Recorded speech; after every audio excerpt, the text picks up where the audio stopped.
এই যে Realme phone দেখতে পাচ্ছেন।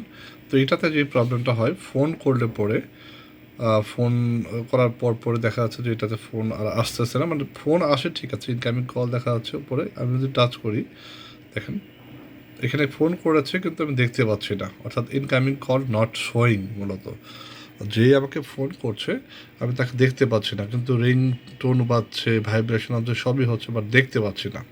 সেটা একটু পর দেখা যাচ্ছে, অর্থাৎ ফোনটা কেটে যাওয়ার পর তারপর দেখতে পাচ্ছি। তো এটা কীভাবে সমাধান করবেন সেটা আমি আপনাদেরকে একটু দেখানোর চেষ্টা করছি। ফোনটাতে ঢুকে যাবেন, পাসওয়ার্ড দিয়ে, আমি পাসওয়ার্ড দিয়ে ঢুকে যাচ্ছি।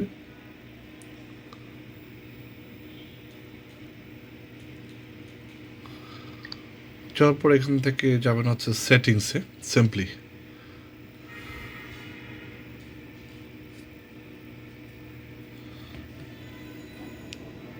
সেটিংসে ঢুকে গেলাম। এখানে যাওয়ার পর আপনি যাবেন হচ্ছে সাউন্ড অ্যান্ড ভাইব্রেশনে যাবেন।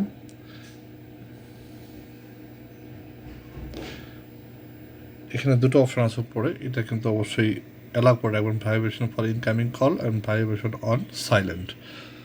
তারপর এটা অন করার পর ব্যাকে যাবেন। ব্যাকে যাওয়ার পরে এখান থেকে যাবেন হচ্ছে display, home screen, lock screen magazine, এটাতে যাবেন।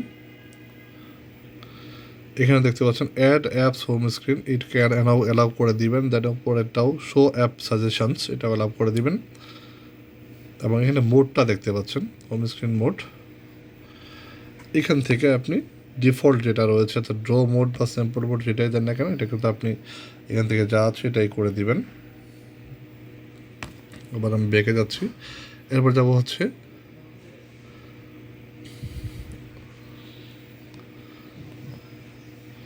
Notification and status bar,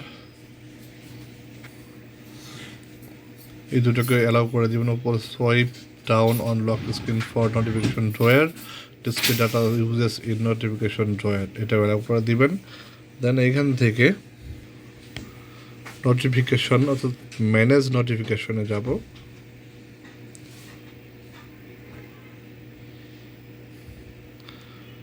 call management,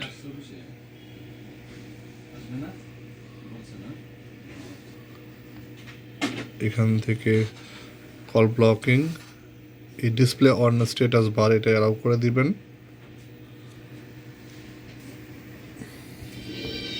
এখান থেকে ব্যাকে যাব, আবার কল ম্যানেজমেন্ট, ইনকামিং কল, দেখেন একটা অপশন রয়েছে ইনকামিং কল, এটাতে গিয়ে ডিসপ্লে অন স্ট্যাটাস বার, এটা ডিসেবল থাকলে এটাকে এনেবল করে দিবেন। ইস কল, এটাতে যাব, এটাও আমি ডিসেবল করে এনেবল করে দিব। দ্যাটস ইট, এখান থেকে কাজটা হয়ে গেল। এরপর আপনি আপনার কম্পিউটার, এরপর আপনার মোবাইলটাকে একটু রিস্টার্ট দিয়ে নেবেন। রিস্টার্ট দেওয়ার পর আশা করছি সমাধান আপনার হয়ে যাবে। এর পরবর্তীতে রিস্টার্ট দেওয়ার পরও যদি না কাজ হয়, সেক্ষেত্রে আপনি আপনার কল হিস্ট্রিতে যাবেন। এখানে এই কল হিস্ট্রি ক্লিক করলে পরে অ্যাপ ইনফো আসবে, অ্যাপ ইনফোতে যাব। এখানে যাওয়ার পর স্টোরেজ দেখতে পাচ্ছেন, স্টোরেজ ইউজেস, এটাকে এই যে ক্যাশটা রয়েছে, এই ক্যাশটাকে আমি ক্লিন করব, ক্লিন ক্যাশ। আপনি এখান থেকে ম্যানেজ নোটিফিকেশনে যাবেন, ডিফল্টটা দেখে নেবেন, ডিফল্টটা ঠিক আছে কিনা। এটাকে আপনি ডিসেবল করে এনেবল করে দিবেন। That's it. এরপর আপনি আপনার ফোনটাকে আরেকবার রিস্টার্ট দিয়ে দেখতে পারেন, যদি সমাধান না হয় আশা করছি সমাধান হয়ে যাবে।